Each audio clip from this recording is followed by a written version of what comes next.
And I'm asking this question because I'd like to begin to develop some connection between the sensations that you feel within your meditation practice and that which you connect to as being important in your life, and how the two work together in order to create the platform of, one, your meditation practice, but two, the work that is necessary in order to get to that next place within the growth and development.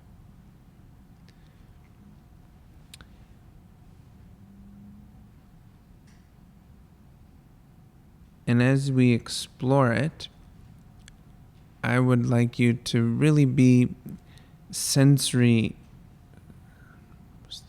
through your senses experiencing it.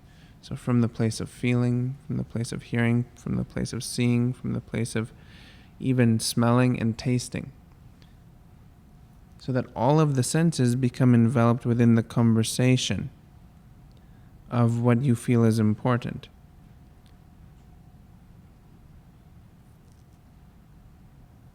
And if you can choose a single word, if you can narrow it down to that,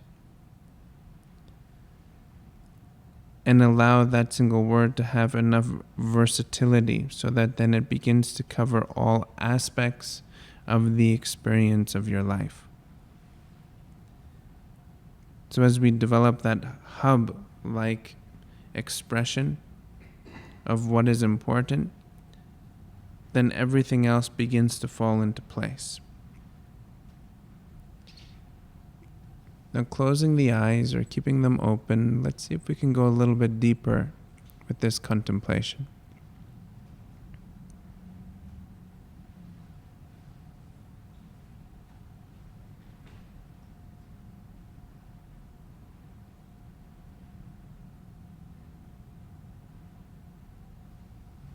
So what does it feel like?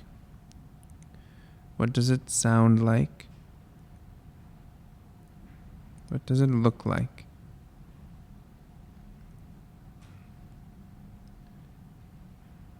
And there can be many objects that might be surfacing for you to focus and concentrate upon. Let's attempt not to hold to any one object that you see. Quite often, the first byproduct of a contemplation is very abstract.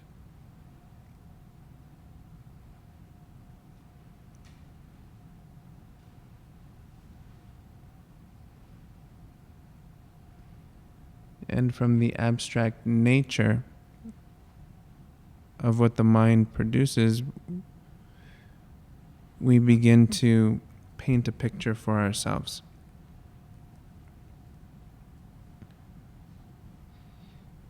And the painting of the picture begins to tell us a story.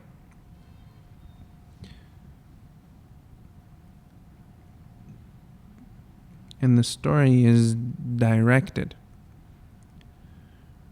towards the depth of who we are.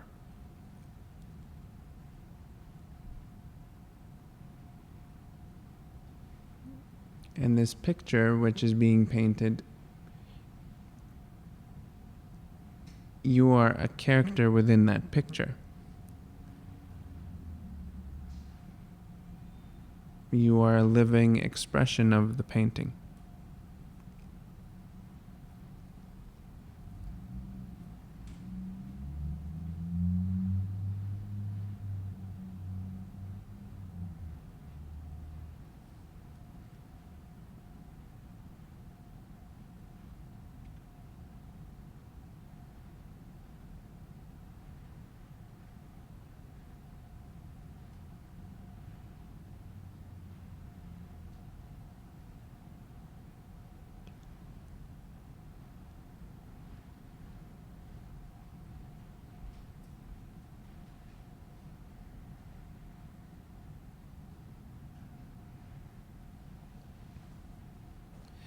And you can keep your eyes closed or you can open them.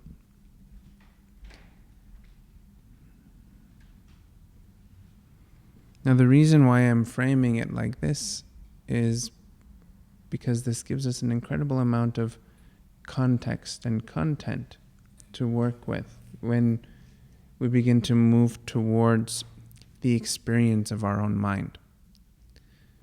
Our own mind is incredibly strong. And with its strength, it begins to sway our attention. And I think that many of us experience that swaying of attention. And what's interesting is the play that occurs within the mind. Because I think that we could all agree that we know where we want to go generally, in a general context. And it establishes itself again and again and again, but at the exact same time, there's this pull away from that which we want to achieve. Almost seems like it's more easy that way, to have a focal point, but don't bother doing it. Am I on course or am I totally off course? Yes. And it's a phenomenon within the human psyche, within the human experience. And we could explore many, many reasons why it's there. We can call it learned behavior. We can call it patterned genetics, if you want. It's on a very deep level that we've constructed a particular attitude towards life as a human species. And if we look back into the conversations that we've been having in the past few weeks, we've been exploring fear, we've been exploring death, and we've been exploring life. So some of the reasoning behind that can be rooted in some of these topics. This fear component. This big word called death. But also to life. Because as human beings, we are on a continuous basis weighing out those two expressions. Life and death is constant. From the little ant crawling on the sidewalk in the summertime, then all of a sudden he gets stepped on. This is life and death. To you getting into the car and buckling in and starting to drive. Now this is a challenge within life and death, right? Not to make it sound scary. But when we place an object in front of us and say that I wish to attain that, immediately what occurs inside this one body is a relationship between the experience of life and the experience of death. The fear and the striving towards the goal. And we all experience it no matter what.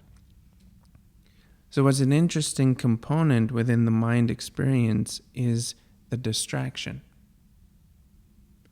And it seems like the distraction is put in place to ease our attention away from accomplishing or not accomplishing that which we see in front of us as being our goal. So that then we are not so rooted into an outcome with ourselves, so that we do not have to necessarily analyze all aspects of our human experience. We can simply just say, this is life. But the reason why I'm framing it like this is because the meditation practice is a very sweet way of developing your life.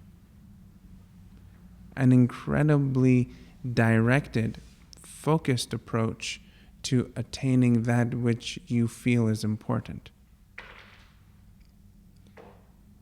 Now, if we were to keep contemplating that which you feel is important in your life, it will mature. It will mature. And ultimately, it will deepen. And inevitably, all that which is material begins to just simply fade away. as we get closer and closer to the root reasons as to why you're here,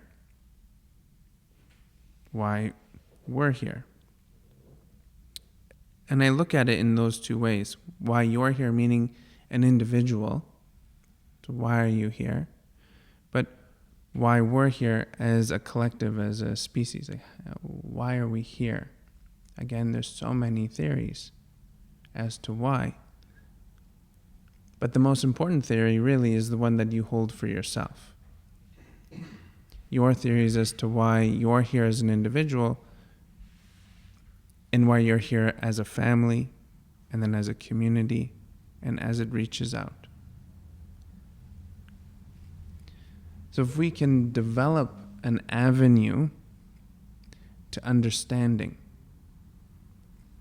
what is important through a process of introspection. So there's no outer influence, ideally, involved in this exercise.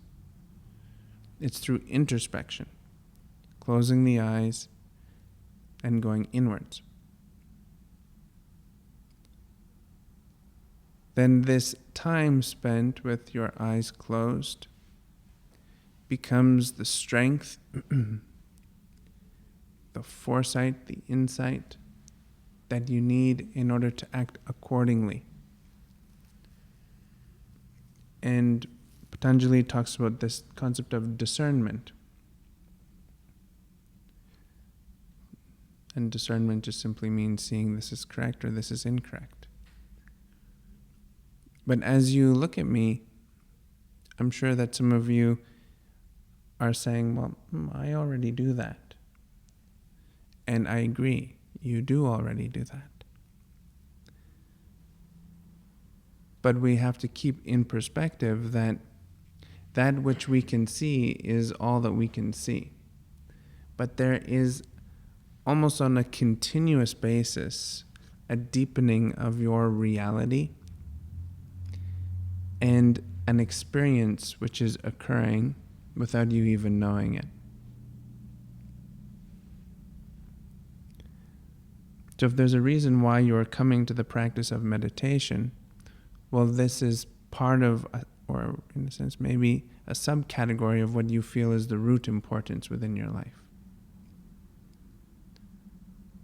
And your development towards that which you understand as being important will fuel and facilitate the growth and development of your meditation practice. The growth and development of your meditation practice influences and facilitates the development of your day-to-day life. The day-to-day life reflects back in towards the meditation practice. So what we're creating is a self-sustaining, expressive experience. So self-sustaining means that you do not need anything extra in order to maintain and create. This self-sustaining experience means that you are developing a way to find the answers to the complexities of your life by just simply closing your eyes. And to some people that might sound really lofty, but it's true. So if you look at any individual who you feel knows something about this world,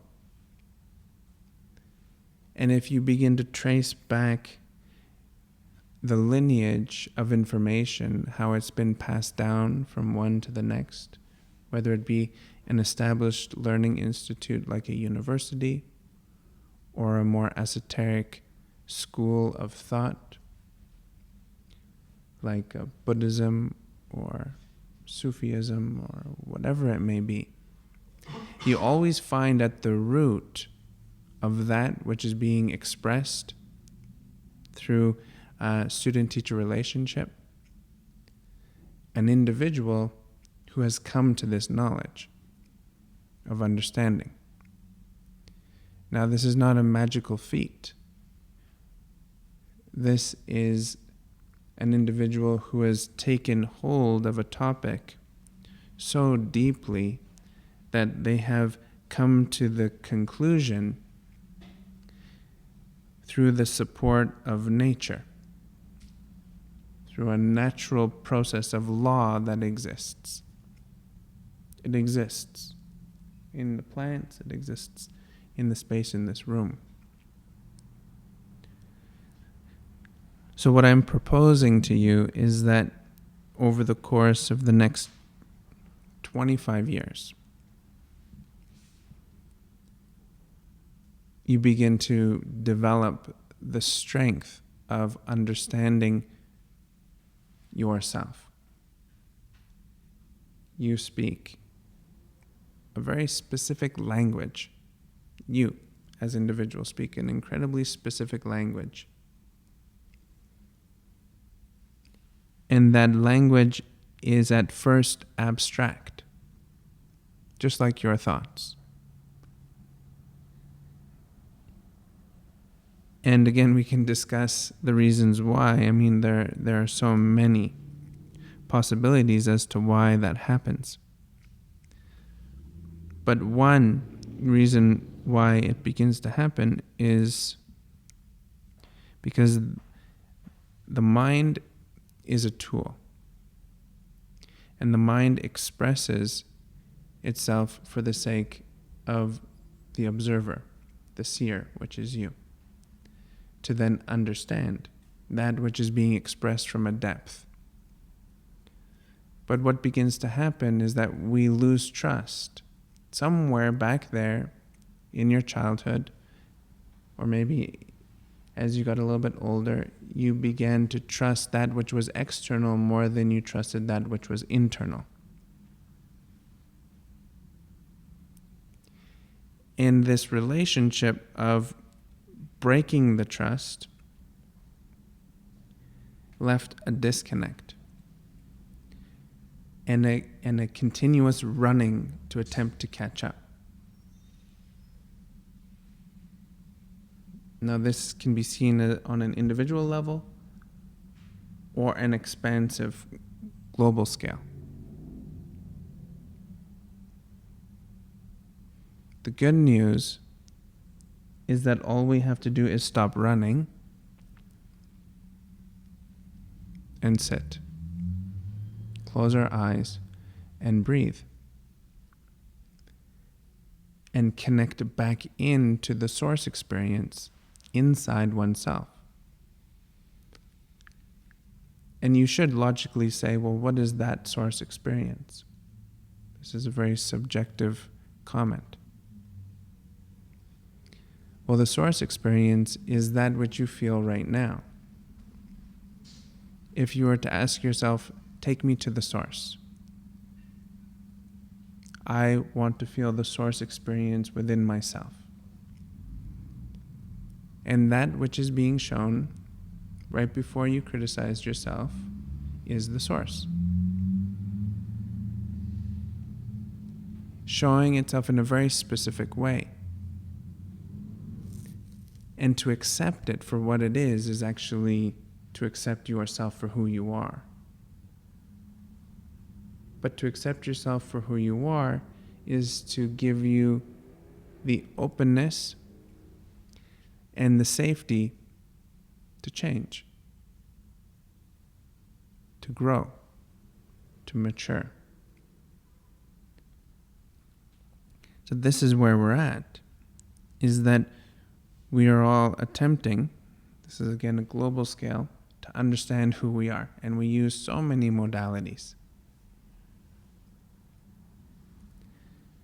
But when we start to engage, we mistrust that which we feel.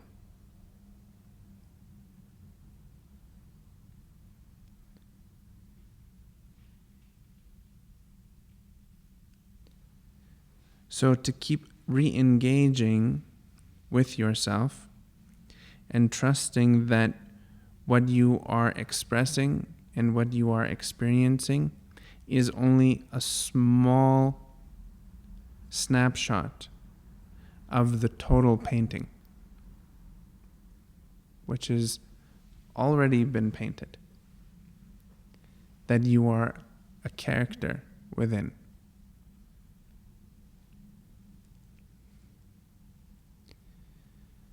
So if the mind is limited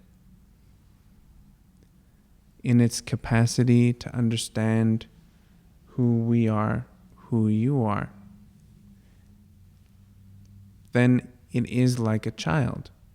The child's capacity is limited based upon the cognitive development. So as the child matures and as the child explores, the development increases and the capacity also increases. So if we can look at ourselves from that place, that we are learning on a continuous basis, that we do not ever stop learning, we've debunked this concept of hardwiring of the brain, and that we only learn to a certain stage of development and then it's set and we do not learn anymore. This is now false. The brain is completely movable and changeable in its wiring, which means the mind and the mind's ability to show images, to erase and let go of certain patterns of showing images, and develop and enhance ones that are more current and up to date is completely possible. So that which you feel is important should then become the hub of your focus within the reality of who you are. So that which you feel is the most important. And you should feel free to start with Lamborghini or house or the best looking girlfriend I can possibly find or the most wealthy boyfriend I can possibly find. Allow your mind to go there. But know that it's not going to stay, and allow it to develop into what is the most important, the central axis of your reality. Now that sounds deep, and it is very deep. Because if that is the root, then we all know that the root system is what makes any plant survive. So if we think in terms of a mind which has a root, or an organization of a brain that has a root, and in order for it to survive, we have to understand the root system and how to nurture it.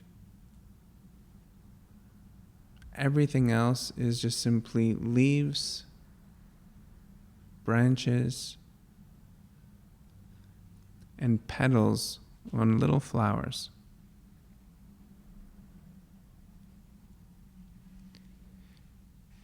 So if we can get to the root of our experience, that root will then nurture everything else. So then what begins to blossom from those beautiful branches is exactly that beautiful girlfriend that you're looking for, or the stable boyfriend, or the car that is sufficient for that which you truly need. See what I mean? So now if you're looking at me and saying, well, Rameen, this doesn't sound very spiritual, you might be right. But what the reality is that we live in a world that is filled with stuff. And there's a continuous battle within an individual that says, well, this is spiritual and this is not. And they're fighting with themselves because they want to be comfortable, but they want to be spiritual at the same time. So why not let it all come together? That there's no separation, it's actually one and the same. All that which you consider pleasure can be pleasure and enhancing and spiritual at the same time. Now that being said, I can 100% guarantee you that because your focus is developing over the next 25 years, everything that is important will strengthen. Everything that is no longer important will simply fall away. So it's actually an inner mechanism of a practice, which means you can just simply enjoy yourself and not be so hard. Because there'll come a time where you decide, I feel pure joy in being disciplined. And that is the attitude that's necessary for the success of all things, that you feel joy. If we over-discipline ourselves and we take the joy out of it, then it's penance. And none of you are babas, naked babas out in the caves and this and that have created vows and developed vows, taken vows. So you're not held to that standard, which is really great. This is tough, beautiful, but they're ready for it. It's joyous inside. So if we can just develop at the rate that we're ready for, rather than seeing the tapestry of antiquity across the board and saying this culture, this culture, this culture, so many cultures we can see all at once because we live in a global reality. And then we start to pick and choose from all of them. Say, well, these people do it, and these people do it, and these people do it. It doesn't even matter what anybody does. What matters is what you do. What matters is what you feel. What do you call a spiritual experience? What do you feel is important? What is materialism to you? And you become centric on that in a very wholesome and grounded way, taking it into yourself in developing the answer through discernment. So that discernment is cultivated through engaging your mind from a truthful perspective. You must see yourself truthfully. Who are you?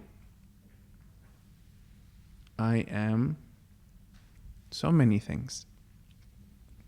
I am everything. I am nothing. I am all of it in between. It can go on forever.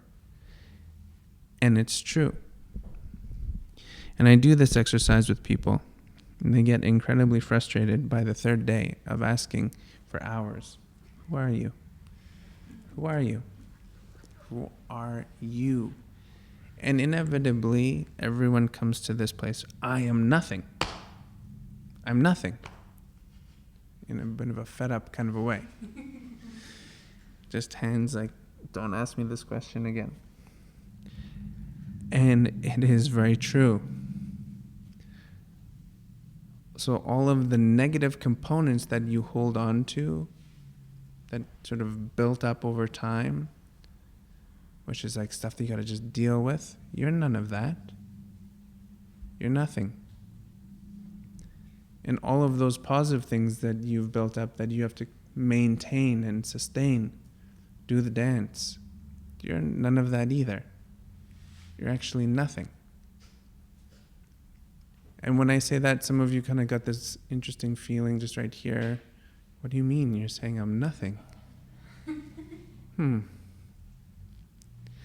That's when someone says, oh, little sweetheart. Nothing is beautiful. Nothing is everything. Like, what's between you and I? And I mean, logically you would say nothing, but then you would say, wait a minute, there's all kinds of things. I don't know, what do you call them? What's in between us? On a scientific perspective, what would you call, what's that? Matter, and what is it? What's in the matter? Quarks. Say that again? Quarks. Quarks? Energy, moving energy. Energies, what else? Particles. Particles. Okay, now these particles, What do these particles do? What particle? Where does a particle live? Everywhere. So these particles join together, right? Everything comes together. They vibrate frequencies at different rates to make up everything. So we're nothing. And this vast expansion, expressiveness, when you close your eyes, is exactly what I'm talking about. So at first glance, a more junior practitioner of meditation, they look into that space like, this is boring.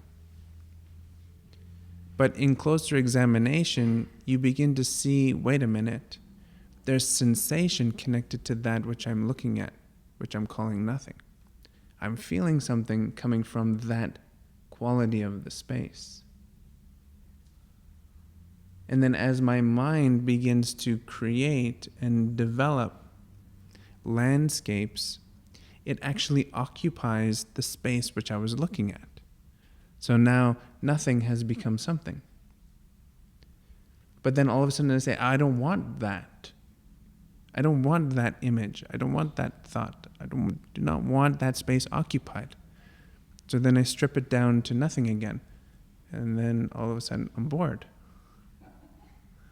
So then there's a construct which then resurfaces. Right? Do you guys know what I'm saying? Has that ever happened? This is natural. So now this higher form of the mind, this higher form of our consciousness, then must develop in a maturity. And it can happen in two ways. One is that you listen to the guy in front of you giving this advice and you take it on and you hone it. Two is you just keep peering into nothing and get so bored that you just demand change from yourself. Both work totally fine. But we develop ourselves, because remember, all of the organization, so what you call boring now, a simple reorganization of the brain will then start to see what exists inside there. So what is doing the looking? Are your eyes doing the looking? Is it all of your senses that are doing the looking? What are you experiencing? And to begin to see the unseen. And we're going to practice this right away. So when we close our eyes and we peer into that space, what do we see? And if we just simply do not accept the comment of boredom that comes from inside, if we do not accept the comment of, oh, this is making me tired, or I need a distraction, but we just begin to look. And what you will see, and I guarantee you, is that on a vibratory level, that image that you saw, which took up the space with your mind, on a vibratory level, it still exists there within that space. That which you feel is important on a vibratory level is still there. So when I ask you, how do you see? Let's start to explore an acceptance that we see through everything. Our entire body, our entire sensory experience is actually the seer. So to begin to invoke a specific energy of what you feel is important. And how does that then translate into the moment when you're in meditation, into the moment when you open your eyes, into the moment when you stand up, into the moment when you engage with people around you, driving your car, going to work. And using that to butt up against the realities that are shown to you through the trigger. So the trigger can be many things. Your finances, or the holiday that you want to take, or your workload, or your lack thereof, or whatever it may be. the beautiful girl that told you she doesn't want to talk to you anymore, or the beautiful girl that told you she does want to talk to you. This is both the same. It's funny, I'm saying the mind is very, very powerful. And that what you see and what you hold as being true is limited in its scope. Because there is so much that it is almost impossible for us to see the whole picture all at once. But we can develop and train ourselves again and again and again to see an increasingly larger view of this beautiful painting, which you are a character inside. Any questions or comments?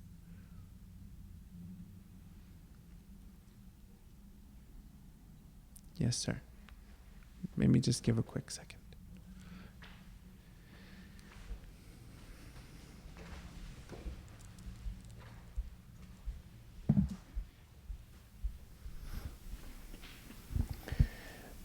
I've heard you talk about there's some next step, a next level that will be apparent or become apparent to each person. Mm-hmm. And so there's this kind of sense of enlightenment, or the concept or the word. Could you say something about that, or how you hold it in your practice, or how do you relate to that? Mm-hmm. Sure, this is a good question. Mm-hmm.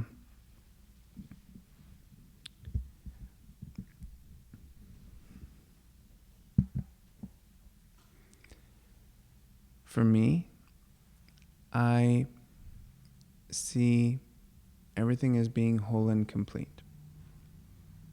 It's already there. It is all whole and complete. But somewhere along the way, we've decided that an aspect or a combination of aspects are really important to us.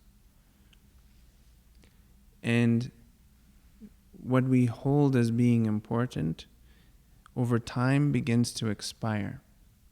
But because of a level of attachment to the joy that it brought us, it's very hard to let go of.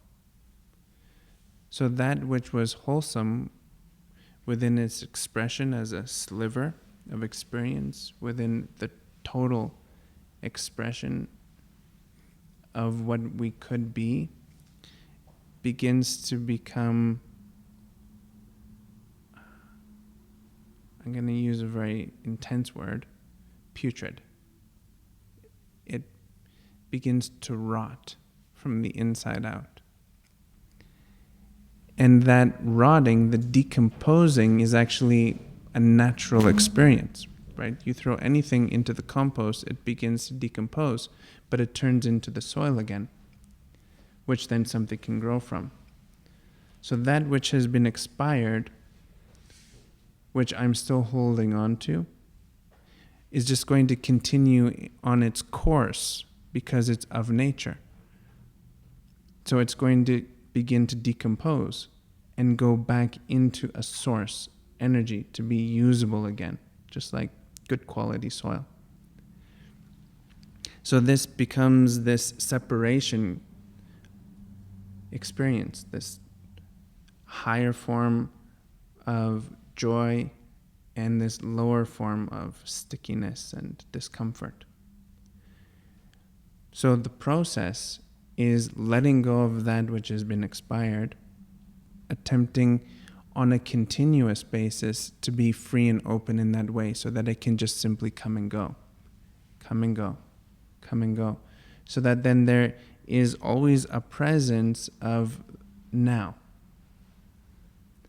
And within the presence of this now, we begin to develop a frequency increase. So because we're no longer holding, we become light. And because we are light, then we become buoyant. And through the buoyancy, we begin to go into higher vibrations of frequency, within this matter that we have between us. So this higher functioning of the brain, which is then showing increased heights within the mind, which then is developing thought and stimulation of the nervous system, is then the quality of what we're then speaking of enlightenment. That the illumination of my reality, or anyone's reality. So this is how I see it.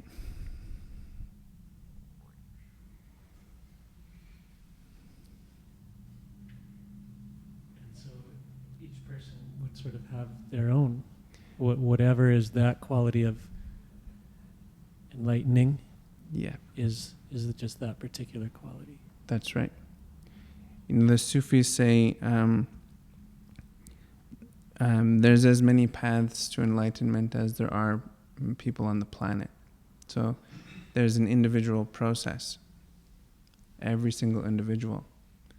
That's why, for me, introspection is so important. Just to be able to take time. Ideally, taking time closing the room off so no one else is there. Or even going somewhere secluded into a park, or even your car. You know, if you have family time is really important, but alone time is important too. So just go into the car, close the eyes, and just have some time. And then being able to integrate that back in so that there's not a separation. So you integrate it back in so that everyone is getting the nutrients of your practice.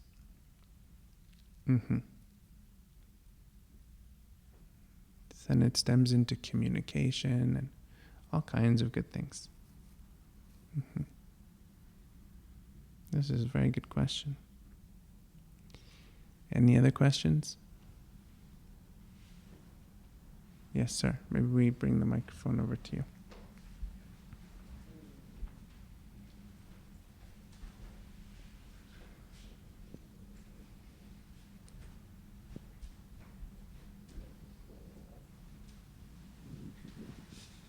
Could you expand on that in relationship to a concept that floats around? I think we're all aware of, called divine love or cosmic love. Mm-hmm. You mean the divine love that comes towards you or is exuding from you? Both. Okay. Well,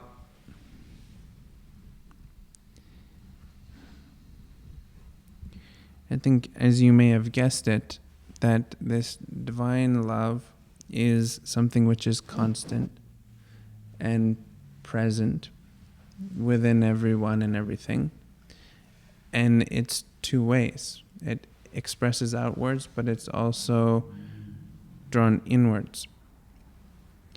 And the interesting component to that is it's a global phenomenon. It's all human beings experience it.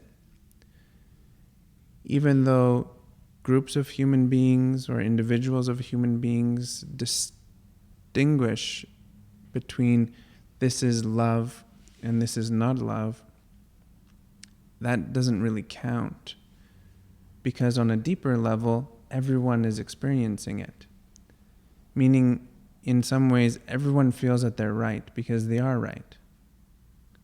It's the individual human being that sees the right and wrong. But on a larger scale, we are all experiencing the exact same thing. Whether it be immense amounts of joy or the depths of sorrow, we are all experiencing it. Clear across the board. Hitler included. The Bin Laden family included. Ayatollah Khomeini included. So these are characters which, in the West especially, we see them as being not so great. But they are also a part of that same experience. Because we see them as doing things that are not correct does not negate the fact that it flows. So then that leads to this concept of good and evil, right and wrong, which are very, very big conversations. But the root of it is that on a base level, that which rules our reality is love. But love is being a catchphrase expression for these finer tones of sensory experience and energetic frequency. Right? Now, the way that I would suggest that you connect to what I'm saying is, well, one, through meditation, but another way is right when you're falling asleep and right when you're waking up. How do you feel? Guarantee you feel great for the most part. Until those thoughts start to creep in and be like, oh, you got to do this and you have to do that and oh my goodness. But right before then, now that's where we can really start to experience it. And now it's bringing that conscious, or bringing that to a real conscious level on your day. And if you can mature it, then it doesn't really matter what's happening, because it's just joy that's running through you. That's what's making you live. It's on the inhale and the exhale. It's like a child. So children are amazing. They're just overflowed with joy. And so many times parents attempt to discipline or do this and that, and then their feelings get hurt because they're so sensitive. But then boing, they just bounce right back up. It's because they don't have this concept of holding. It's just flowing through them, in and out. So from the universe, they feel it, right? They can get into their own world and just be that. From you, no matter what it is that you're feeling, on an adult level, the child is feeling love coming from you and from themselves. It's not until we point it out that, oh, I'm having a bad day or whatever it may be, that they start to connect to, there's something else that's happening. So for me, this is where the Ananda falls into place. This divine love and the experience of Ananda, which is bliss, is very close to being, if not is, one and the same thing. And an individual can access it through the nose. This is what gives you life, your two nasal passages. And you inhale. So what are you inhaling? And you could probably start telling me all kinds of things that you're inhaling. But then what do you feel when you inhale? And if we're speaking on the basis of divine love, as you inhale and exhale, can you enhance that particular aspect of that which you are breathing into your body? Does that make sense? So everything is of that base. Would you mind just turning the... Everything is of that base. And then we add on to it. Everything which is not this considered divine love is just simply an add-on.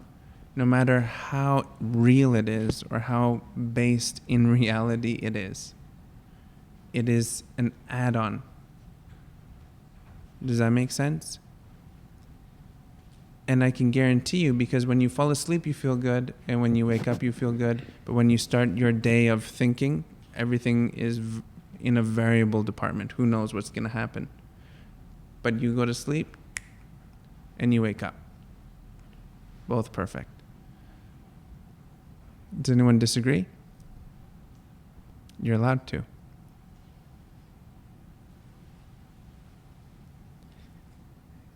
Any last comments?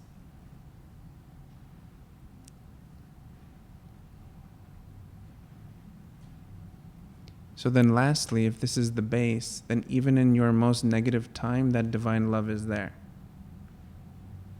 Even in your most challenging time, that divine love is there.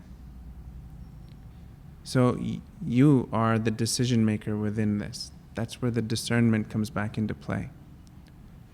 And what teaches that, without a shadow of a doubt, is you just simply closing your eyes and spending time with yourself. And how I know that is because I watch nature. I'm not a huge nature buff, but I'm pretty logical when I experience it. And all water flows towards the ocean. So if the depth of the soul and the self is the hub of all of our experience and we're attempting to connect to that, then everything is flowing there anyways. So if we just accept the fact that all rivers flow towards the ocean, then that means that all of our experiences are flowing towards the depth of our soul and the divine expression of who we are. And that love is just simply emanating everywhere. Let's close the eyes.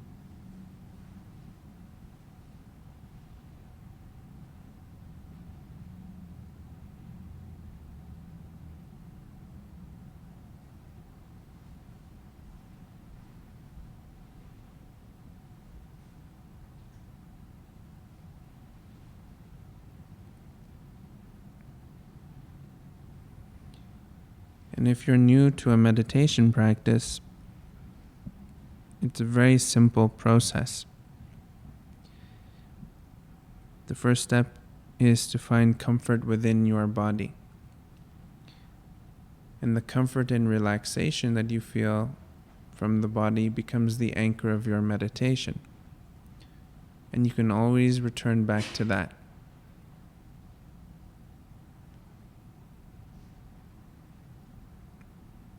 The second stage of the experience is to pay attention to your breathing. The rhythm that moves in and out of the body.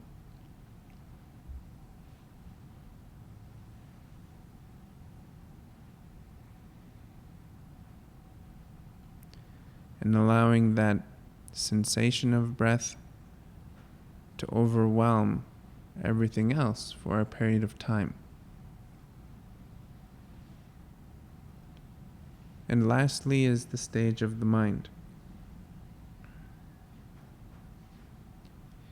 Seeing the mind for what it is, not for its thoughts and or emotions. But also not being hard on yourself for having thought and emotion. And you are free to explore the body, the breath, and the mind in combination as much as you need to, until a quality of space begins to emerge and you begin to confidently engage with the stillness within that space. There's no pressures or timelines. And this happens inevitably because all rivers flow towards the ocean.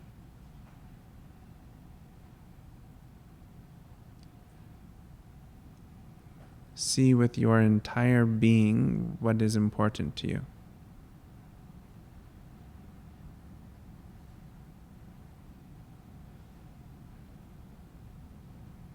And allow it to become its finest form.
Keeping the eyes closed, bring full deep breaths into the body.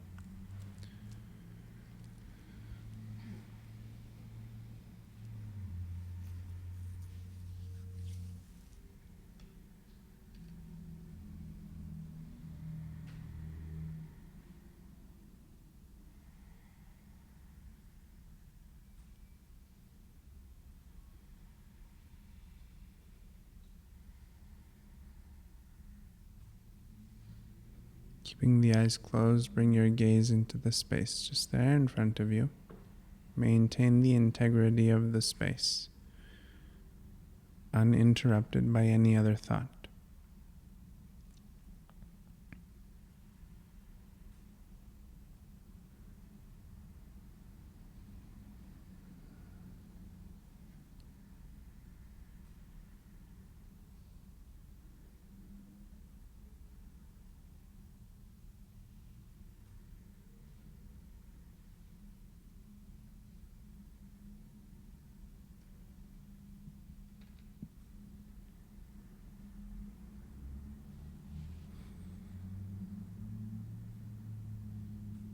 Keeping the eyes closed, soften the gaze.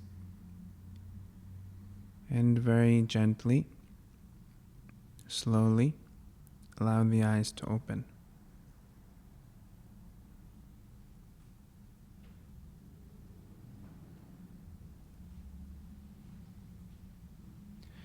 This was very good. And some of you may have been sitting here and all kinds of discomforts from the body, activity within the mind might be occurring. And this is 100% okay. Because what's happening is your mind and your body is just simply showing you the state that you're in. This is, at the moment, what you're experiencing. And it's completely okay. Every human being on the planet that takes on a meditation practice has to work through thought, has to work through emotion, has to work through the inevitable discomforts that come from the body from sitting. But what leads us out of those discomforts is the consistency, the continuity. So the discomfort comes and goes, comes and goes, comes and goes. But what's left behind? What do you feel? The thought comes and goes, the emotion comes and goes, but then what is revealed there? So that which makes the most sense, that you say, this feels like meditation, this looks like meditation, this sounds like meditation, this even tastes like meditation, trust that. It is that. But it will change and it will mature. But realize that in order to get to these heights that you might see and feel, or maybe even read about, you have to go through the thought, the emotion, and the discomfort within the body. So you're actually doing it. So it might feel for a second discouraging, but we should flip that to encouraging, because it's actually happening on a real, in a very real place. So it's out of the imagination of what could be and into the reality of possibility. Thank you very much, everyone. Enjoy your meditation, and I'll see you next Wednesday. Namaste.